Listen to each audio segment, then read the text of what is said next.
Welcome to this explainer. Today we're going to shrink way, way down and explore the human heart. But we aren't just looking at it as a mechanical pump. We're going to view it as an incredibly complex, fully autonomous factory. You know the heart beats continuously to keep us alive, right?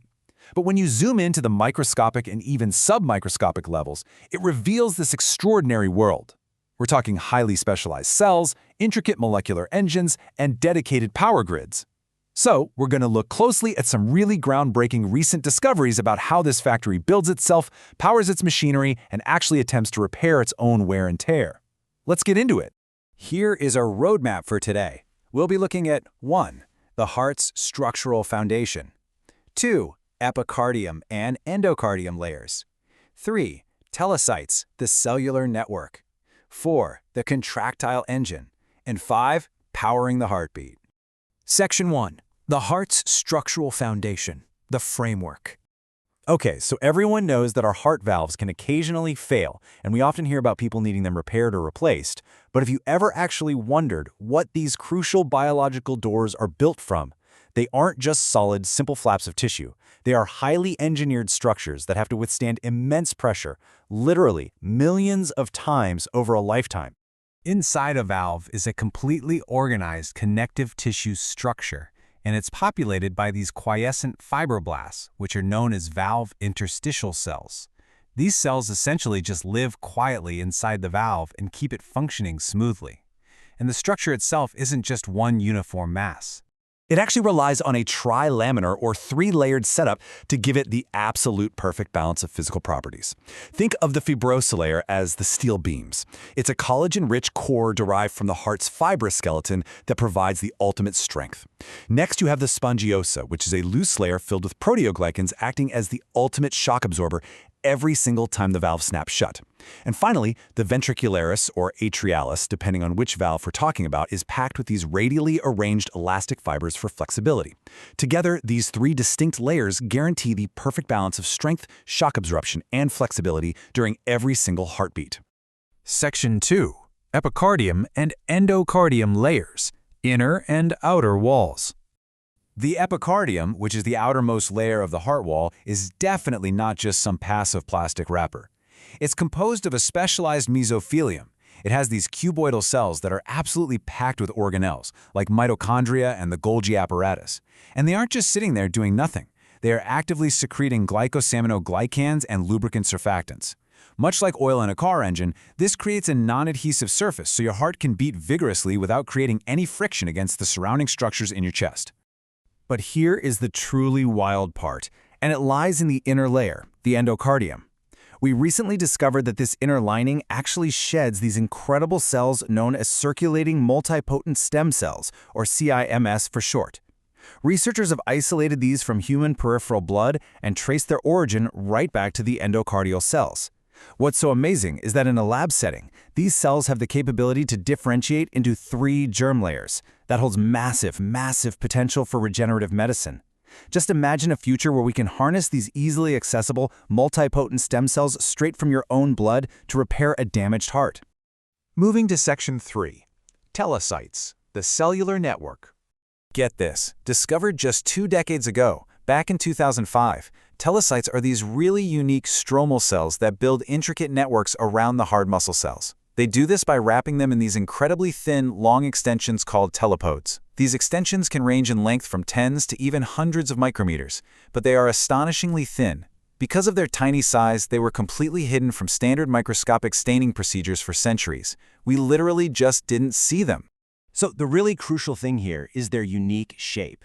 The telepodes are made up of numerous dilatations called podoms, and those are linked together by these very thin segments called podimers. They end up looking exactly like a delicate string of beads, a shape scientists call a monoliform pattern. It makes them a very distinct, almost artistic part of our microscopic anatomy. But these cells aren't just structural scaffolding. Think of them as the factory's internal mail system. Telecytes are constantly sending out these tiny chemical packages called exosomes. These are vesicles ranging from 40 to 100 nanometers, and they help guide and nurture myocardial precursors during tissue repair. In fact, studies show that telecyte-derived exosomes have a powerful angiogenic effect, meaning they actually promote new blood vessel growth. This is huge. It means these tiny cellular packages could one day be utilized as a direct therapeutic tool to heal heart tissue after a devastating heart attack. Section 4. The contractile engine. Let's look inside the sarcomere. If you've ever looked at cardiac muscle under a microscope, you know it has a striped or striated appearance. Well, those stripes are the actual physical engines, the sarcomeres, lined up end to end.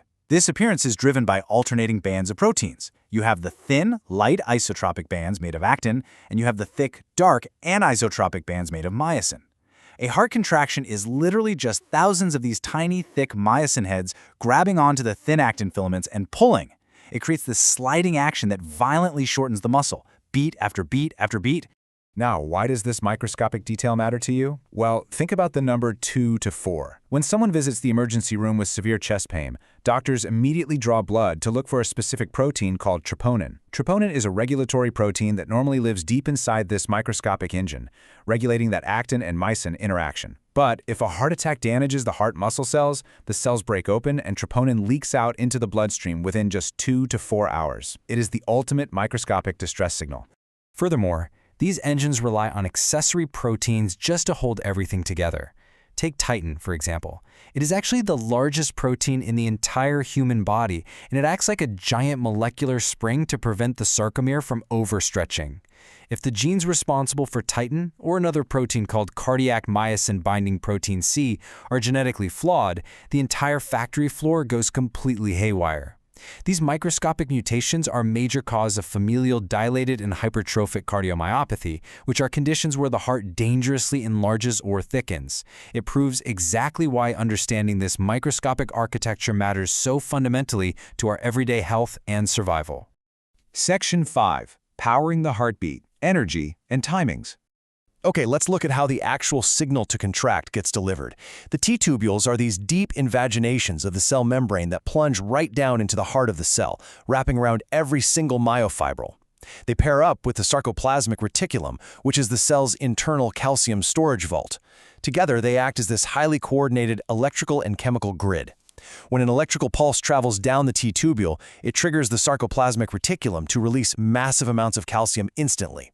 This calcium flood is the exact trigger that tells the sarcomere engines to contract. It is an absolute masterpiece of biological timing.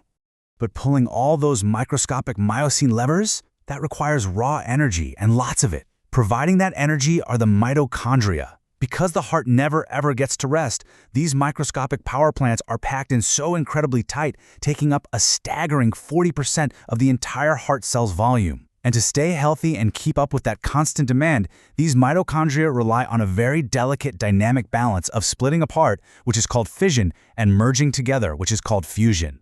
But there's a catch, right? Running these power plants at maximum capacity for decades comes with a serious cost. The exhaust from these mitochondrial power plants comes in the form of reactive oxygen species. And unfortunately, cardiac tissue has very limited regenerative capacity and is quite poor in internal antioxidants. So over time, this toxic exhaust starts to inflict real oxidative damage on the very factory it was built to power. This oxidative damage kicks off a really vicious downward cycle. When cellular components like mitochondria get damaged, the cell's lysosomes try to eat and recycle them. But because of the oxidative damage, they just can't digest them completely. This leads to a buildup of a yellowish-brown pigment called lipofusin.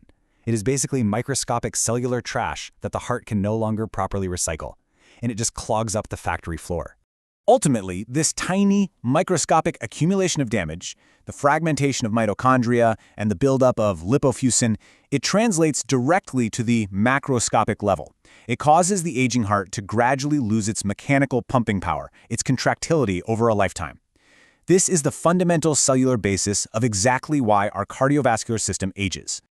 So, knowing what we now know about the heart's hidden architecture, from the regenerative potential of circulating stem cells and telecyte exosomes, all the way to the exact mechanisms of mitochondrial damage and protein mutations, it leaves us with one highly provocative thought. As science continues to map every single bolt and wire of this incredible autonomous factory, are we finally on the verge of not just treating heart disease, but actually outsmarting the wear and tear of our own cellular aging process? It's a thrilling frontier in medicine for sure, and one we will be watching very closely. Thank you for joining me on this microscopic explainer.